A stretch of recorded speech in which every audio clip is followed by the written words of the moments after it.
കോമഡിയും മിമിക്സും പിന്നെ ഞാനും.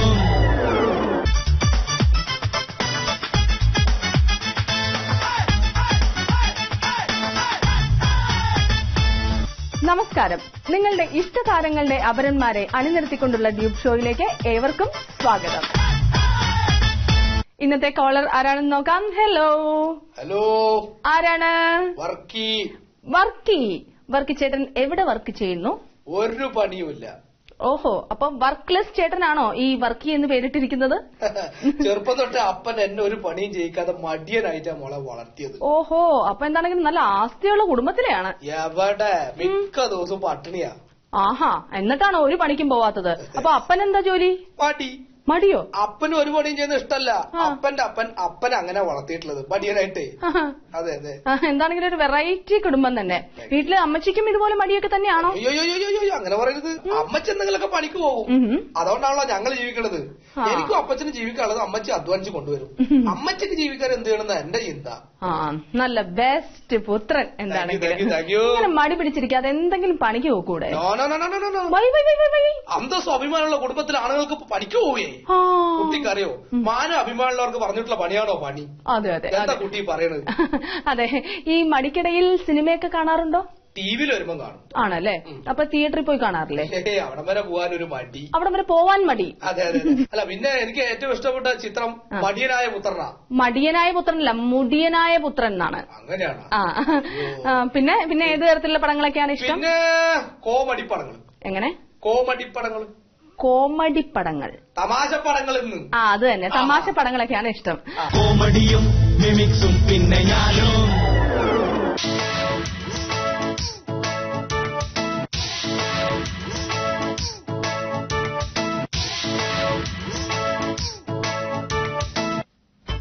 ലോഡ് ഷെഡിങ്ങും ഉയർന്ന സർചാർജും അടിച്ചേൽപ്പിച്ച് ജനങ്ങൾക്ക് ഇരുട്ടടി. അയ്യോ, മന്ത്രിമന്ദിരങ്ങളിൽ വൈദ്യുതി ധൂർത്ത്. പണിക്കരട്ടോ, കള്ളയോട്ടിയാ പിള്ളക്ക് കേടില്ലല്ലോ. അത് ശരിയാ. പട്ടാപ്പകൽ ഭാര്യയെ ഭർത്താവ് വെട്ടിക്കൊന്നു. ഇതൊക്കെ എങ്ങനെ തോന്നുന്നു പണിക്കരട്ടാ? തോന്നുന്ന അല്ലടി, തോന്നിപ്പിക്കുന്നതാ. എനിക്ക് തന്നെ എത്ര തവണ തോന്നിയിട്ടുള്ളതാ. അധികം തോന്നണ്ട കേട്ടോ. ജീവൻ രക്ഷാ മരുന്നുകൾക്ക് വില കുത്തനെ ഉയരുന്നു. ഇത് കുറച്ച് കഷ്ടമാ. ഇതിനെതിരെ സമരം ചെയ്യാൻ ഇവിടെ ആരുമില്ല.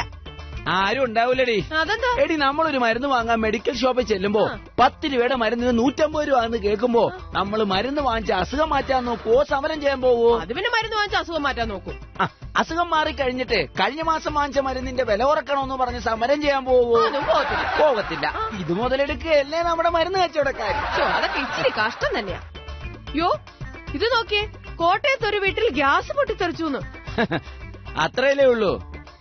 ഗ്യാസ് കുറ്റിയുടെ വില കേൾക്കുമ്പോഴേ നമ്മൾ ഇന്ത്യയിലെ ജനങ്ങളെ മൊത്തം പൊട്ടിത്തെറിച്ചോണ്ടിരിക്കുക. അയ്യോ, സ്വർണ്ണവില വീണ്ടും മുകളിലോട്ട് 30,000 കടന്നു. കെട്ടിക്കാറായ പെമ്മക്കളുള്ള അച്ഛനമ്മമാരുടെ നോട്ടവും മുകളിലേക്ക്. അതൊക്കെ ഞങ്ങൾ കുഴിയന്മാര്. മദ്യത്തിന് എത്ര പ്രാവശ്യം വില കൂടി, പക്ഷെ ഞങ്ങൾ ഇന്നവരെ പ്രതികരിച്ചിട്ടുണ്ടോ? അതാണ് ആവശ്യക്കാരൻ ഔചിത്യബോധം ഇല്ലല്ലോ. അതുപോലെ നമ്മുടെ ബിവറേജിന്റെ ക്യൂവിലേക്ക് ചെന്ന് നോക്കിയാൽ നമ്മൾ എന്താണ് കാണുന്നത്?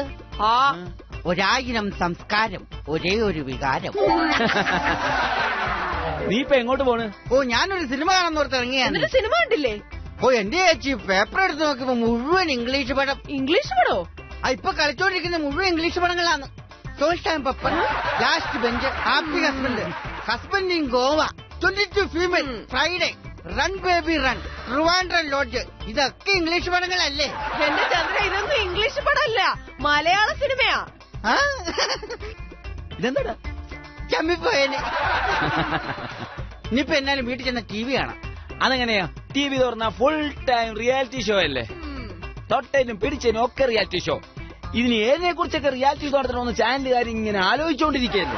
ഞങ്ങൾ കുടിയന്മാരെ വെച്ചോണ്ട് റിയാലിറ്റി ഷോ തുടങ്ങട്ടെ. വളരെ നല്ല റേറ്റിംഗ് ആയിരിക്കും. നല്ല രീതിയിൽ പരിപാടി പോവുകയും ചെയ്യും. 1.5 അടിച്ചാലുള്ള ഒരു കുട്ടീന്റെ പ്രകടനം, അതുപോലെ തന്നെ അവൻ 2 കൂടുതൽ അടിച്ചാലുള്ള അവന്റെ പ്രകടനം, വിറ്റ് വീണുള്ള അവന്റെ പെർഫോമൻസ് റൗണ്ട്. കോമഡി പ്രോഗ്രാം ആണെങ്കിൽ വെള്ളാടി സ്റ്റാർ നേടാം. പാട്ട് മത്സരമാണെങ്കിൽ അയ്യട ബാർ സിംഗർ എന്നിടാം. അതല്ലാതെ കപ്പിൾസ് പരിപാടിയാണെങ്കിൽ വെറുതെ അല്ല പാർ. എങ്ങനെയുണ്ട്? സൂപ്പറല്ലേ? ഏതായാലും ഈ റിയാലിറ്റി ഷോ കൊണ്ട് ചില ഗുണങ്ങളൊക്കെ ഉണ്ട്. എന്ത് ഗുണം? എല്ലാ എപ്പിസോഡിലും ഈ ഭർത്താക്കന്മാരെ കൊണ്ട് ഈ അടുക്കള പണിയൊക്കെ ചെയ്യിച്ച് മിക്കവാറും പേരൊക്കെ ഈ പാചകം പഠിച്ചു. അപ്പൊ പണിക്കിരാട്ടിന് ഒരുപാട് കൂട്ടുകാരായി. എന്താണ് മുരളി? ചെറിയൊരു ഹെൽപ്പ് ചെയ്യണം. എന്തുപറ്റി? എന്റെ പെങ്ങള് വീട്ടിൽ തനിച്ചേ ഉള്ളൂ. ഒന്ന് അവിടെ വരുന്ന ചെല്ലണം. അളി പുറത്തു പോയിക്കാം. അതിനിപ്പോ എന്താ കുഴപ്പം? അല്ലാതെ കൂട്ടിരിക്കാൻ വേണ്ടി. ഈ സമയത്താണ് എന്റെ അമ്മാവന്റെ മോൻ അവിടെ വന്നിട്ടുള്ളത്, സജി. ഓ, മുറച്ചെറുക്കൻ. അതെ അതെ അതെ. അളിയനെ കാറ്റ പെട്ടെന്ന് വന്നാ ഈ സജീനി പെങ്ങളി കണ്ടാ പിന്നെ പറയാനുണ്ടാ? എന്റെ മുരളി, ഒരു കുടുംബ ജീവിതത്തിന്റെ, അതായത് ഒരു ദാമ്പത്യത്തിന്റെ അടിത്തറ എന്ന് പറയുന്നത് പരസ്പര വിശ്വാസമാണ്. ഇപ്പൊ തന്നെ ഞങ്ങളെ നോക്കിയേ, പരസ്പരം സ്നേഹത്തോടെയും ഐക്യത്തോടെയും വിശ്വാസത്തോടെയും സഹോദരത്തോടെയും കൂടിയാ ജീവിക്കുന്നത്. ആ വിശ്വാസം നഷ്ടപ്പെട്ട ജീവിതം പോയില്ലേ? അല്ല, എന്നാലൊന്ന് സഹായം ചെയ്യട്ടോ. ഇതൊന്നും അളിയനോട് പറഞ്ഞാൽ മനസ്സിലാവൂല, അതുകൊണ്ടാ. അല്ല, വേറൊന്നും ഉണ്ടായിട്ടില്ല, എനിക്ക് ബുദ്ധിമുട്ടൊന്നുമില്ല. പക്ഷെ ഇപ്പൊ വന്നാൽ ശരിയാത്തില്ല. അയ്യോ, ഒന്ന് സഹായിക്കണം. അല്ല, എന്താന്ന് വെച്ചാൽ നിങ്ങളെയും കൂടെ അവിടെ കണ്ടു കഴിഞ്ഞാൽ പിന്നെ പ്രശ്നമില്ല, അതുകൊണ്ടാ. അല്ല, കാര്യം ചന്ദ്രനെ വിളിച്ചോ. ഈ കള്ളുടിയെ വിളിക്കാനാ. എന്നിട്ട് ഇവിടെ വേറെ പ്രശ്നം ഉണ്ടായോ? അല്ല, വേറൊന്നുമല്ല മുരളി, ഇപ്പം തൽക്കാലം എനിക്ക് വരാൻ ബുദ്ധിമുട്ടുണ്ട്. അല്ല കമലു ഇവിടെ വെറുതെ ഇരിക്കല്ലേ? കമലു ഒന്ന് പോയാ എന്താ? അല്ല, ഇപ്പൊ ഞാൻ പോയാൽ ശരിയാവത്തില്ല. കാരണം ഞാൻ ചോദിച്ചേ. ശരിയാവത്തില്ലെന്നേ, അതുകൊണ്ടാ. കാരണം എന്താന്ന് പറയും. ശരിയാവത്തില്ലെന്ന് പറഞ്ഞാൽ ശരിയാവത്തില്ല. ഞാനിപ്പോ ഇവിടെ ഇറങ്ങി കഴിഞ്ഞാലേ ആ വേലക്കാരി ചന്ദ്രയെ നിങ്ങൾ ഒറ്റയ്ക്കാവും. അതിനെ ഞാൻ സമ്മതിക്കത്തില്ല. അതാണ് കാര്യം.